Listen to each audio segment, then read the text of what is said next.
ಬಳ್ಳಾರಿ ಜೈಲಿನಲ್ಲಿ ಪತ್ನಿ ಭೇಟಿಯಾದಂತಹ ದರ್ಶನ್ ಸೆಲ್ನಿಂದ ಕರೆತಂದು ಭೇಟಿ ಮಾಡಿಸಿದ್ದಾರೆ ಸಿಬ್ಬಂದಿ. ಬಳ್ಳಾರಿ ಜೈಲಿಗೆ ಹೋದ ನಂತರ ಮೊದಲ ಭೇಟಿ ಪತ್ನಿ ವಿಜಯಲಕ್ಷ್ಮಿ ಕಂಡು ದರ್ಶನ್ ಭಾವುಕರಾಗಿದ್ದಾರೆ. ಪತ್ನಿ ವಿಜಯಲಕ್ಷ್ಮಿ ಅವರನ್ನ ಕಂಡು ಕೂಡಲೇ ಎಮೋಷನಲ್ ಆದ್ರು ದರ್ಶನ್. ಸೆಲ್ನಿಂದ ಹೊರಬಂದ ನಂತರ ಮಾತನಾಡಿಸಿದ್ದಾರೆ.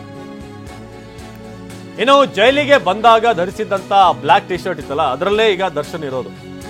3 ದಿನದಿಂದ ಶರ್ಟ್ ಅನ್ನ ಬದಲಾಯಿಸಿಲ್ವಾ ದರ್ಶನ್ ಅನ್ನೋದು.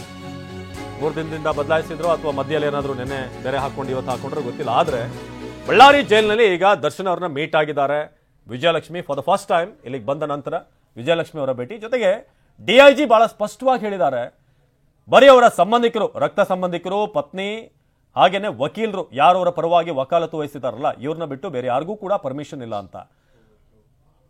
ಇದೀಗ ನೀವು ಗಮನಿಸ್ತಾ ಇದ್ದೀರಾ ಚಾಲೆಂಜಿಂಗ್ ಸ್ಟಾರ್ ದರ್ಶನ್ ಈಗ ಬಳ್ಳಾರಿಗೆ ಹೋದ ನಂತರ ಪತ್ನಿ ವಿಜಯಲಕ್ಷ್ಮಿ ಮೊದಲ ಬಾರಿಗೆ ಭೇಟಿ ನೀಡಿದ್ದಾರೆ. ಒಂದಷ್ಟು ಎಮೋಷನಲ್ ಕೂಡ ಆದ್ರು.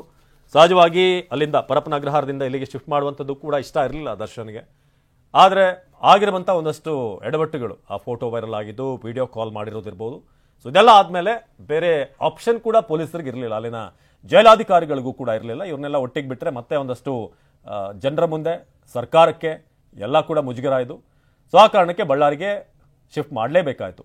ನಿಮಗೆ ಈಗ ದೃಶ್ಯವನ್ನು ತೋರಿಸ್ತಾ ಇದ್ದೀವಿ. ಪತ್ನಿ ವಿಜಯಲಕ್ಷ್ಮಿ ಬಳ್ಳಾರಿಗೆ ಬರಬೇಕಾದಂಥ ಸಂದರ್ಭ. ಇದೊಂದು ರೀತಿ ಪಾಪ ಫ್ಯಾಮಿಲಿಯವ್ರಿಗೂ ಸಮಸ್ಯೆನೇ ಇದು. ಬೆಂಗಳೂರಲ್ಲಿದ್ದಾಗ ಈಸಿ ಪರಪ್ಪನ ಅಗ್ರಹಾರಕ್ಕೆ ಹೋಗ್ತಾ ಇದ್ರು. ಆದರೆ ಈಗ ಬಳ್ಳಾರಿಗೆ ಹೋಗಬೇಕು, ಅಲ್ಲಿ ಹೋಗಿ ಟ್ರಾವೆಲ್ ಮಾಡಿ ಭೇಟಿಯಾಗಿ ಬರುವಂಥದ್ದು. ಒಬ್ಬರ ತಪ್ಪು ಇಡೀ ಫ್ಯಾಮಿಲಿಗೆ ಹೇಗೆ ಕಾಡುತ್ತೆ ಅನ್ನೋದಕ್ಕೆ ಈ ದೃಶ್ಯಗಳು ಸಾಕ್ಷಿ.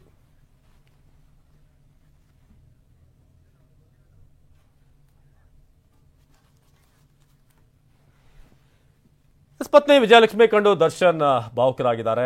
ನೀವೆಲ್ಲ ನೋಡ್ತಿರೋ ಹಾಗೆ ಅಲ್ಲಿ ಬಳ್ಳಾರಿಗೆ ಬಂದ ಮೇಲೆ ಮೊದಲ ಭೇಟಿ ಇದು ಪತ್ನಿ ವಿಜಯಲಕ್ಷ್ಮಿ ಅವರಿಗೆ. ಅಲ್ಲಿ ಬಂದು ಸಾಧ್ಯವಾದಷ್ಟು ಎಲ್ಲ ಪ್ರಯತ್ನಗಳನ್ನು ಒಬ್ಬ ಪತ್ನಿಯಾಗಿ ಏನು ಮಾಡಬೇಕು ಅವರ ಡ್ಯೂಟಿ ಅವ್ರು ಮಾಡಿದ್ದಾರೆ. ಅಲ್ಲಿ ಹತ್ಯೆ ಮಾಡಿರುವಂಥದ್ದು ಯಾರು, ತಪ್ಪಿತಸ್ಥರು, ಅಪರಾಧಿ ಯಾರು, ಇದೆಲ್ಲವೂ ಕೂಡ ಕೋರ್ಟ್ನಲ್ಲಿ ನಿರ್ಧಾರ ಆಗುತ್ತೆ. ಆದರೆ ಅವರ ಫ್ಯಾಮಿಲಿ ಒಬ್ಬ ಪತ್ನಿಯಾಗಿ ಏನೆಲ್ಲ ಪ್ರಯತ್ನಗಳನ್ನು ಮಾಡಬೇಕು ಅದು ವಿಜಯಲಕ್ಷ್ಮಿ ಅವರ ಕಡೆಯಿಂದ ಆಗ್ತಾ ಇದೆ. ಈಗ ಬಳ್ಳಾರಿಗೆ ಹೋಗಿ ಪತಿಯನ್ನು ಭೇಟಿ ಆಗಿದ್ದಾರೆ. ನಮ್ಮ ಬಳ್ಳಾರಿಯ ಪ್ರತಿನಿಧಿ ವಿನಾಯಕ್ ಈ ಬಗ್ಗೆ ಹೆಚ್ಚಿನ ಮಾಹಿತಿಯನ್ನು ನೀಡ್ತಾರೆ. ವಿನಾಯಕ್, ಬಳ್ಳಾರಿಗೆ ಬಂದ ನಂತರ ವಿಜಯಲಕ್ಷ್ಮಿ ಅವರು ಪತ್ನಿ ಮೊದಲ ಬಾರಿಗೆ ಭೇಟಿ ಮಾಡ್ತಿದ್ದಾರೆ ದರ್ಶನ್ ಅವ್ರನ್ನ. ಆ ಸಂದರ್ಭ ಹೇಗಿತ್ತು? ಜೊತೆಗೆ ಇಲ್ಲಿ ಡಿಐಜಿ ಕಡೆಯಿಂದ ಕೂಡ ಸ್ಪಷ್ಟವಾದಂತಹ ಒಂದು ಆದೇಶ ಇದೆ, ಫ್ಯಾಮಿಲಿ, ರಕ್ತ ಸಂಬಂಧಿಕರು ಇವ್ರಿಗೆ ಮಾತ್ರ ಅವಕಾಶ ಇದೆ ಅಂತ ಹೇಳಿ, ಮತ್ತೆ ವಕೀಲರಿಗೆ. ವಿನಾಯಕ್, ನನ್ನ ಧ್ವನಿ ಕೇಳಿಸ್ತಿದ್ಯಾ? ಹಲೋ. ಎಸ್ ಮುಂದುವರಿಸಿ ವಿನಾಯಕ್. ಖಂಡಿತ ವಿನಾಶ, ಬಳ್ಳಾರಿಗೆ ಸೆಂಟ್ರಲ್ ಜೈಲಿಗೆ ಬಂದಿರ್ತಕ್ಕಂಥ ನಟ ದರ್ಶನ್ ಅವರಿಗೆ ಇಂದಿಗೆ 2 ನೈಟು ಮತ್ತು 3 ಡೇಗಳನ್ನ ಕಳೆದಿದ್ದಾರೆ. ಹೀಗಾಗಿ ಒಂದು ರೀತಿ ಪರಪ್ಪನ ಅಗ್ರದಲ್ಲಿ ಸಿಕ್ಕಿರ್ತಕ್ಕಂಥ VIP ಟ್ರೀಟ್ಮೆಂಟ್ ಬಳ್ಳಾರಿಯ ಸೆಂಟ್ರಲ್ ಜೈಲಲ್ಲಿ ಎಕ್ಸ್ಪೆಕ್ಟ್ ಮಾಡಕ್ ಆಗಲ್ಲ. ಯಾಕಂದ್ರೆ ಈಗಾಗಲೇ ಪರಪ್ಪನ ಅಗ್ರದಲ್ಲಿ ಏನು VIP ಸಂಬಂಧಪಟ್ಟಂತೆ 7 ಅಧಿಕಾರಿಗಳು ಸಸ್ಪೆಂಡ್ ಆಗಿದ್ದಾರೆ. ಅದೇ ರೀತಿ ಒಳಗಡೆ ಬಳ್ಳಾರಿಯ ಸೆಂಟ್ರಲ್ ಜೈಲ್ ಏನಾದ್ರೂ ಎಡವಟ್ಟಾದ್ರೆ ಅಲ್ಲಿ ಕೂಡ ಸಾಕಷ್ಟು ಅಧಿಕಾರಿಗಳಿಗೆ ಸಮಸ್ಯೆ ಆಗೋ ನಿಟ್ಟಿನಲ್ಲಿ ಕೂಡ ಕ್ರಮಗಳಾಗ್ತವೆ. ಹೀಗಾಗಿ ಇಲ್ಲಿರ್ತಕ್ಕಂಥ ಜೈಲು ಅಧಿಕಾರಿಗಳು ಸಾಕಷ್ಟು ಕಟ್ಟುನಿಟ್ಟಿನ ಕ್ರಮಗಳನ್ನು ತೆಗೆದುಕೊಂಡಿದ್ದಾರೆ. ಹೀಗಾಗಿ 2 ದಿನ ಕೂಡ ಅವರು ಸಾಕಷ್ಟು ಸಮಸ್ಯೆನ ಅನುಭವಿಸ್ತಾ ಇದ್ರು. ಈಗ ಒಂಟಿತನವು ಅವ್ರಿಗೆ ಕಾಡ್ತಾ ಇತ್ತು. ಈಗ ಅದಕ್ಕೆ ಸಂಬಂಧಪಟ್ಟಂತೆ ಅವರ ಧರ್ಮ ಪತ್ನಿ ವಿಜಯಲಕ್ಷ್ಮಿ ಅವರು ಕೂಡ ನಟ ದರ್ಶನ್ ಅವ್ರನ್ನ ವಿಚಾರಣೆ ಮಾಡ್ಲಿಕ್ಕೆ ಅವ್ರನ್ನ ಮಾತನಾಡ್ಲಿಕ್ಕೆ ಜೈಲಿಗೆ ಬಂದಿರುವಂತದ್ದು. ಹೀಗಾಗಿ ಸಹಜವಾಗಿ ಜೈಲ್ ಪ್ರೊಸೀಜರ್ ಇರುತ್ತೆ.